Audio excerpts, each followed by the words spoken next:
Hello, hello, hello. How is everyone? Welcome, welcome, welcome. My name is Alicia Johnson, and welcome to the Alicia Johnson YouTube channel. I am so excited and so grateful that you will spend at least 30 minutes with me tonight to hang out and to go deeper into our work. But if you cannot stay, if you can't hang out with us, then feel free to catch the recording later because we are recording this. My name, once again, is Alicia Johnson, and welcome to my channel. This channel is dedicated to all things recalibration. We are here to assist everyone who chooses to learn how to recalibrate their lives 12 hours for God and 12 hours for man. And this recalibration process involves a myriad of activities, but one of the activities that we are using at this point in the process is journaling. So we are now journaling through forgiveness. So, journaling through forgiveness is the work that we are doing. If you are just joining us, then please subscribe to the channel so that you can stay abreast of all of the things that we will be doing here. So, feel free to subscribe. And if you've missed any of the previous challenges or any of the previous days, then the archives is there and you can listen and do the work at your leisure. So let's just jump right on in. Tonight, we are entering into day 21 of the Always Journal for Forgiveness work. And tonight, we are discussing forgiving yourself for comparing your life to others. Assignment: reread your dedication so that you will remain pinpoint accurate in your journaling focus. How many times have you looked at aspects of your life and began to imagine what it would be like if you had what someone else had who seems to have it easier? Why? Relieving yourself of comparison allows heaven to work with you without interference. Benefit: not comparing yourself to others frees you to see just how perfect your life circumstances are for you. Day 21. Forgiving yourself for comparing your life to others. So this is very exciting. This day 21 was a very pivotal point for me as God began to move me through this forgiveness process. Now, I have done this forgiveness work a myriad of times. I've done it individually, I've done it in community, I've taught it, I live it. This is a very huge part of my life. So I am constantly doing and redoing forgiveness work just to make sure that I don't have to do a whole lot of rework later. So it behooves you greatly to incorporate forgiveness into your daily program. So, forgiving yourself for comparing your life to others. This was a big one for me. And I'm not going to believe that I'm the only one. So you can definitely put it in the chat. Hey, everybody who's joining. Hey, Teresa, Leslie, Sydney, Frida, Anna. Thank you so much for joining and hanging out with us this evening. So I am not going to assume that I am the only one.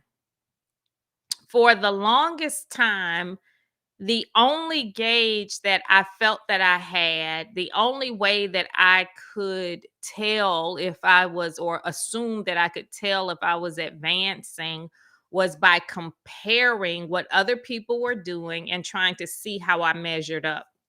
And this is something that the world conditions us to believe, that this is the litmus test. The world conditions us to believe that comparison is the only way to gauge how well you are doing in any area of your life. How well are you doing in any area of your life? Well, just look at what other people are doing. Now, see, this is the thing that really got me. This is the one when I started to do this work, when I started to enter into this space of creating this community.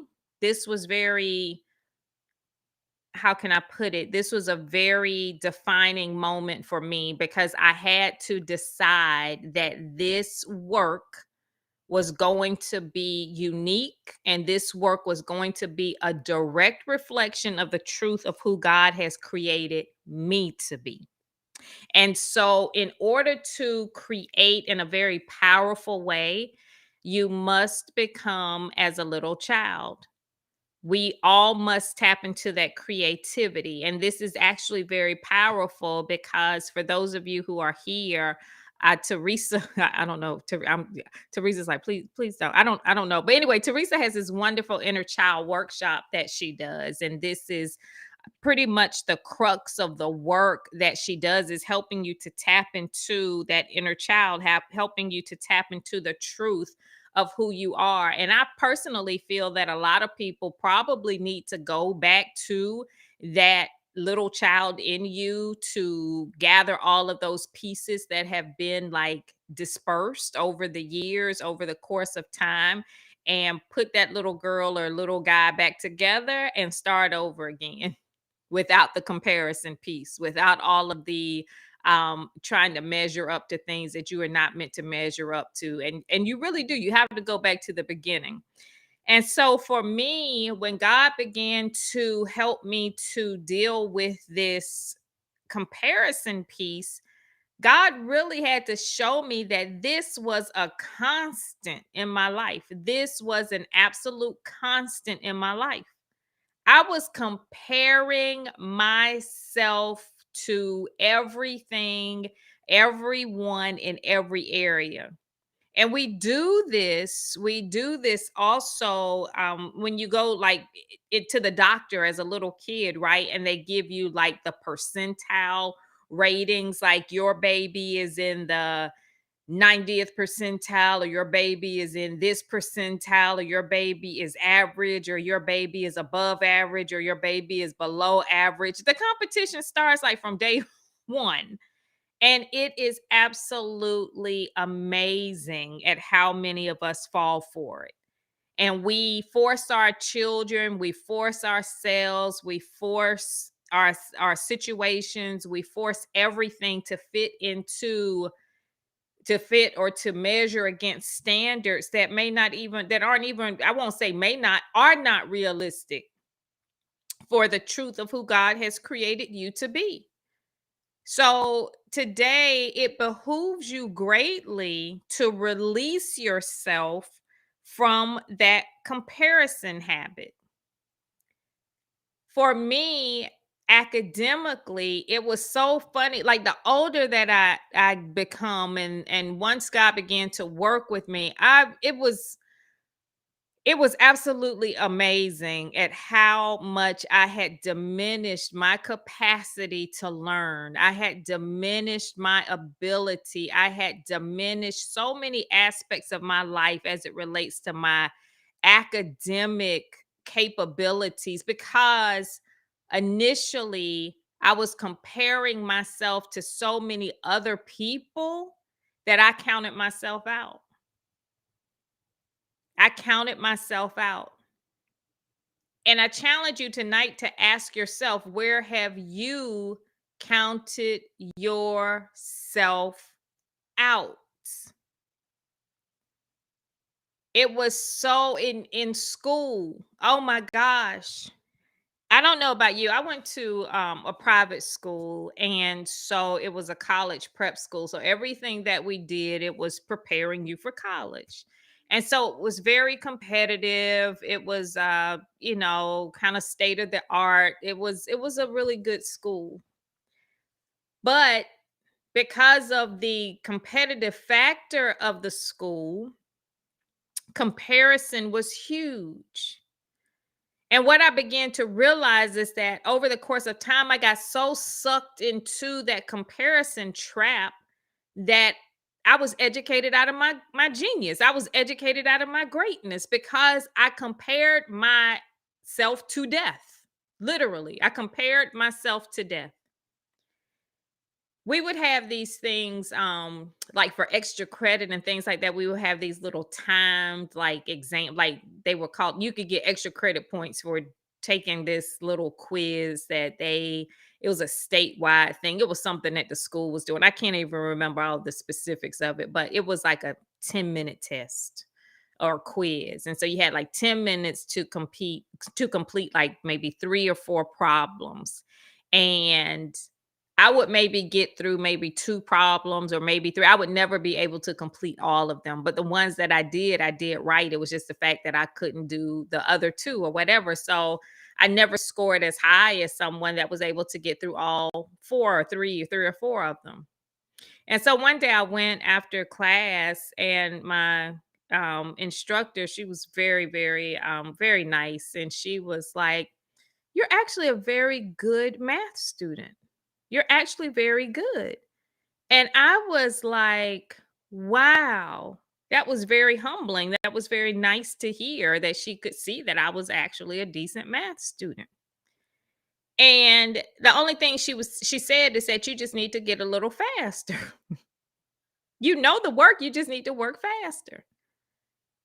In hindsight, when I thought about that, it was like all of the effort and all of the energy that I put into that, and I counted myself out because I needed an extra 3 minutes or I needed an extra 4 minutes.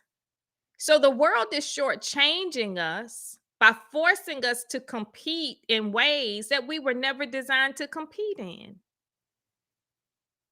How many times have you counted yourself out because you just weren't given enough time? How many times have you counted yourself out because you needed to think about it a little more, or you needed to rest on it, you needed to sleep on it, or whatever the case may be, because you know how you operate? And because you may need a little bit extra time, or you may need a little bit more extra concentration, or you may need whatever you need to get through the work, you feel less than simply because you're comparing yourself to someone who got through it faster. That's just from an academic, like a competitive sort of mindset. How many times have you dismissed yourself? Now, this was very interesting for me simply because the beauty standard. Oh my gosh, here we go. How many times have you dismissed your beauty? Where's Katrina? I don't think Katrina's on here. You're beautiful, if you will, because you are comparing it to standards that you were not even ever meant to fit into. The school that I went to, a whole lot of people did not look like me. So the beauty standard was not tilted in my favor at all.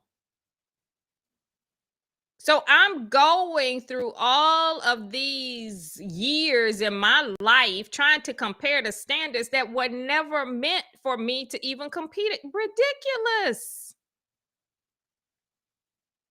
Ridiculous. How many times? Yeah, I was getting ready to get to that one. The size thing. Oh my gosh. Everybody will not be a size 0. Everybody will not be a size 2. Everybody will not be, oh my gosh. And then if you are that size, maybe you are that size, but you're not tall enough. Or you're tall enough, you're just not thin enough. Or you are tall enough, you're thin enough, but you're not curvaceous enough. Oh my goodness. When God began to help me to understand how much I was restricting myself, y'all, it was running rampant in my life. Oh my goodness. And this is when God had me to address my parenting. I was starting to do that same mess to my kids. God was like, "You will not do this. You will not do this." That is one thing I can honestly say is that I never forced my children to be to fit any sort of academic standards that the world had set for them. If you excel academically and you enjoy it, then more power to you. I will support you. If you're not feeling it, then you're not feeling it. It doesn't mean that you're any smarter or not as smart as anyone else. It just means that you have a different learning style. That's it. That's all. The pressures that we put on our children because we have not freed ourselves from comparison. That's one of the reasons our marriage almost failed because we were comparing our relationship to other people. But she does this for her husband. I'm like, well, he does this for his wife. Just craziness. Well, they bought this kind of house. They bought this kind of car. They bought this. They bought this. Ah, ridiculous. Ridiculous. And when I started to go deeper into this, and I really wanted to know, I'm like, God, why do we do this? Why? Why do we do this? Is a human condition. This is not just Alicia Johnson. This is not just a handful of people. This is worldwide. Worldwide. Let's just take the BBLs, for example, okay? Brazilian butt lifts. I will never understand. Please, I hope nobody, if anybody on here has one or you come, please explain it to me. I just need an education. I just need to understand at what point do you go and compare your derriere to someone else's and just say it's not big enough? I mean, at what point do you do this? At what point do you decide that you should look a certain way at a certain age if you have never been that age before? We are trying to keep ourselves like trapped in moments in time that have long passed. Comparing yourself, if I am a 50-year-old, okay, I'm in my 50s, for me to compare myself to a 20-year-old is absolutely insane. You've had your time to shine. Okay, now you got to shine in a different way. Trying to keep up with everyone. This is the thing about social media. This is the thing about the society that we live in. We are trying to compare ourselves to things that we will never match. We will never reach. And when God began to deal with me on this, I was like, well, why do we do this? Why do we do this? And when God began to show me and to explain it to me, and I began to operate in it, I began to realize how true this was. We are continually, or we continue to compare ourselves. We are continually willing to compare ourselves because we have not started to operate in the truth of who we have been created to be. Because when you step into the truth of who God has created you to be, you can't compare it to anything or anyone else because only God knows the plan. I did a talk on duplication versus creation. If you are operating from a creative perspective, you are operating from a blank slate. There is no model. There is very little research that you can do. You are creating the blueprint. But most people do not want to do the deeper work that is required to become a creator. They want to do the work of duplication because it requires less of you. Duplication requires less, but it also takes more. The creation process requires deep work in the secret places. The creation process is done in the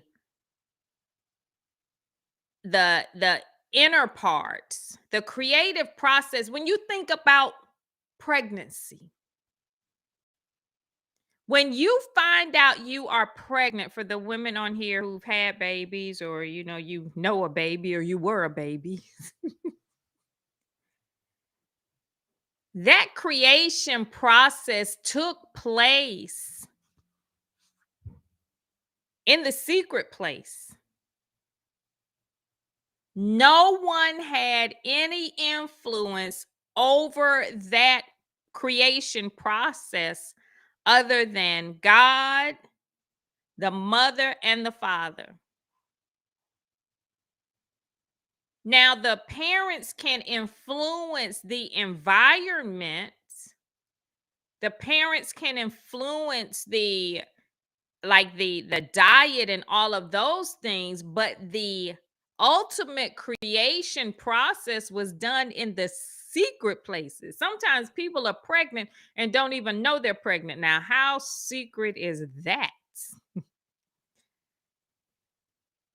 All of the work that needs to be done as it relates to creating a human, creating God's assignment, creating the next kingdom builder, creating that, it is done in such a secret place that a lot of times things are not revealed until the baby is actually born or many years later. That's how powerful the secret place is. But see, now the world is actually getting into like cloning and things like that, which is actually very scary. Because see, with cloning and all of that, you negate the secret place, okay? Whatever is going on in the holy of holies, whatever is going on in the deepest part of the creation process, cloning totally negates that. I watched a documentary one time. This rich guy, he had like this dog that he loved the dog. This guy was in Asia. He was in, I think he was Japanese. I think he was in Japan. Some rich guy in Japan. So he loved the dog so much. See, he was comparing all other dogs to this dog. This is what comparison does for you. Because this one dog that he had was perfect for him, or so he thought. That just the fact that the dog had transitioned, he couldn't let it go. So he was going to play God, and he was just going to go, and he hired these scientists and stuff to actually clone his deceased dog. And this was out of his mouth. Well, the translator's mouth, because I don't speak Japanese, but the translator said that he said that the dog looked identical to the dog that had passed, but he just didn't act the same. See, you can clone, I'm assuming you can clone the physical attributes, but whatever it is inside of us, that spirit inside of us that animates us, cannot be duplicated.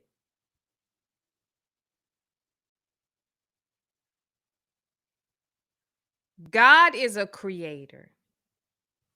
And when you allow heaven to have a full reign on the creative process, comparison is out of the window. The moment that I stopped that bad and insidious habit of comparison was the moment that I started to embrace the truth of who God had created me to be. And I began at that moment to realize that every aspect of my life was absolutely perfect for the assignment that God had given me. I am the right height. I am the right personality. I have the right husband. I have the right kids. I have the right. Oh my gosh. This fits me like hand in glove, and I would not trade it for anything in this world. But I had to get to the point of accepting the assignments. Most of us are comparing our lives to others because we have not accepted the full assignment that God has given us. When you accept your full assignments, comparison goes out of the window. See, when I was younger, like I know, oh my gosh, I have some friends, some girlfriends that are absolutely just like drop dead gorgeous. Like when we were younger, the guys are like, who's that? Who's that? Who's that? Who's that? Ah. Just and oh God, why can't I be gorgeous like that? Why can't I be elegant like that? Why can't I? And just totally negating everything that God had made me to be. There's some people that are just so classy and so elegant and so just almost pristine. Why can't I be like that? I wanted to be all of these things because I was not, how can I put it, fully sold on the fact that I do have an assignment. What is my purpose? What is my passion? What is my calling? God said, you journal. Uh, I don't, how is that going to work? Why can't I be like her? Why can't I do like what she's doing? Why can't I? That's not yours to do. Accepting your full assignment is like the biggest breath of fresh air that you will ever breathe in. It was like, oh, wow. Okay. So, the work that I do, because of the things that I teach, because of the messages that I have to bring, because of the information that I have to share, because I can't be 6'2". I can't be that big. I cannot be that intimidating. I can't be that for like I come people like what's she gonna say? What's she gonna do? God has put me in the right packaging. I have heard it too many times to discredit it.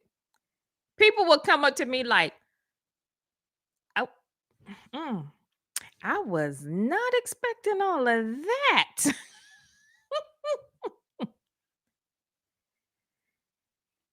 I can say things in the packaging that God has placed me in, that if God had placed me in a bigger frame, I would be coming to blows all the time. People would be fighting me all the time. People want to fight me now, but they like, nah, I can't even do this. People may want to fight me, but they want to laugh and fight all at the same time. Like, girl, I'm so mad with you right now, but you funny. God has given me the right personality. For the longest time, I was like, why can't I be more serious? Mm, why can't I be more subdued? I wanted to wish all of these things away because I had not accepted the truth of who I am. So tonight, as you are entering into your quiet space, woo, allow God to show you how you are a perfect match for your assignment. And when you accept that, all comparison goes out the window. Like once I began to realize that the journaling piece, in order to be a powerful journaler, in order to become a master of journaling, I got to have something to journal through. How powerful would my work be if I were here? My marriage has actually just been perfect. I mean, we married at a very reasonable age. We had great credit scores. Our children are brilliant. We travel. We have a balanced life. We work. We vacation. We are perfect.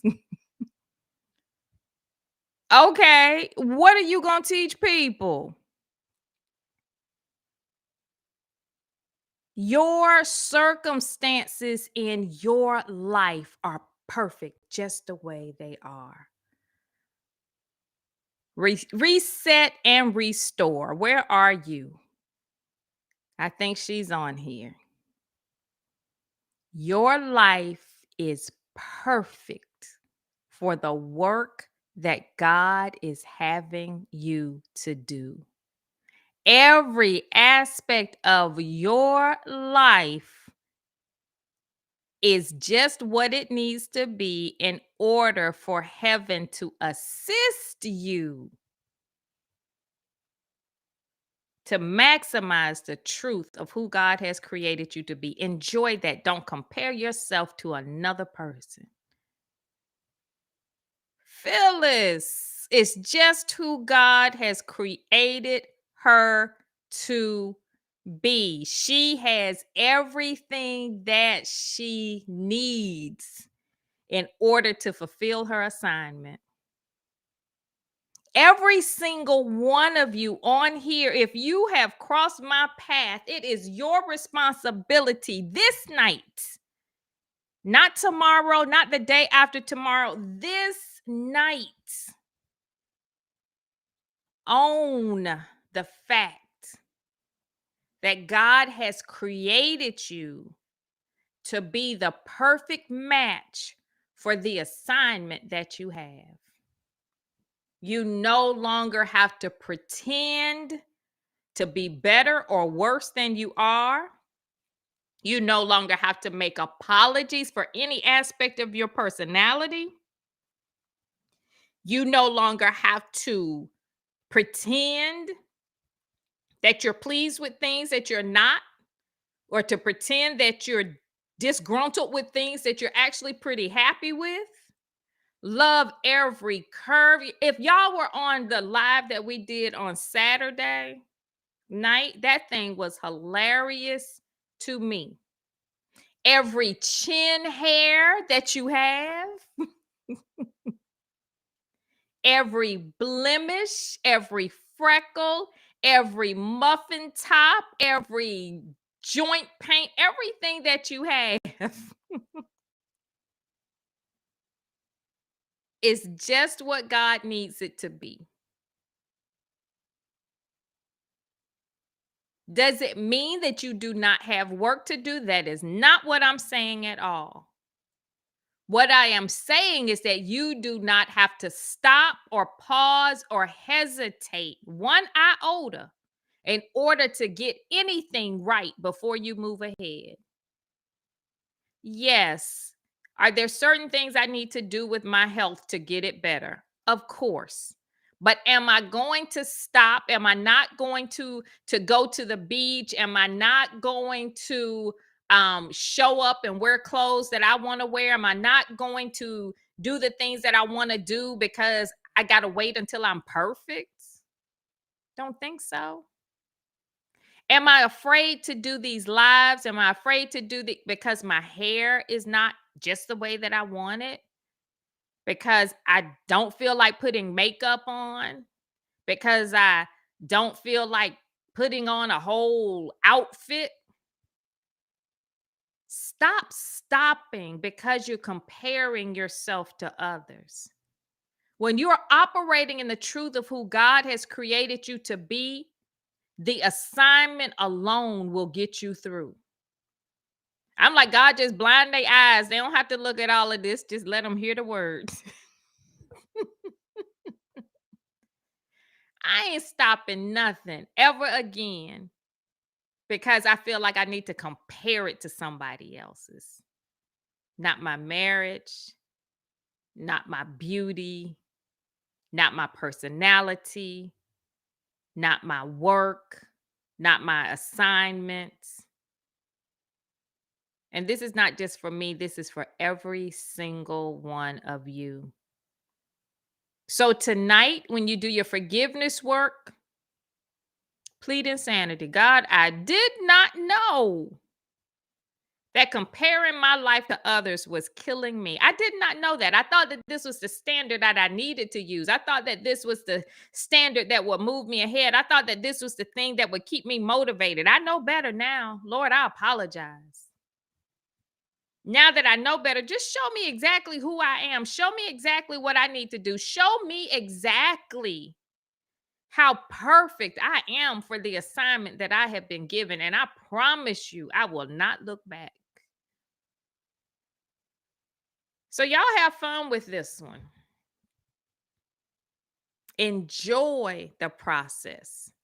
And most of all, enjoy the life that you have been given because it fits you like hand in glove. All right, everybody. Love you all. Thank you so much for hanging out with me tonight. Be sure to subscribe so that you don't miss any of the upcoming lives and things that we'll be doing here. And I'm actually kind of enjoying this YouTube thing. So I think we'll be hanging out here for a minute. Invite your friends, invite your cousins, invite your mama, them, whoever want, it's open for everyone. Forgiveness for everyone because everyone needs it. All right, y'all have sweet dreams, and I will see y'all tomorrow night.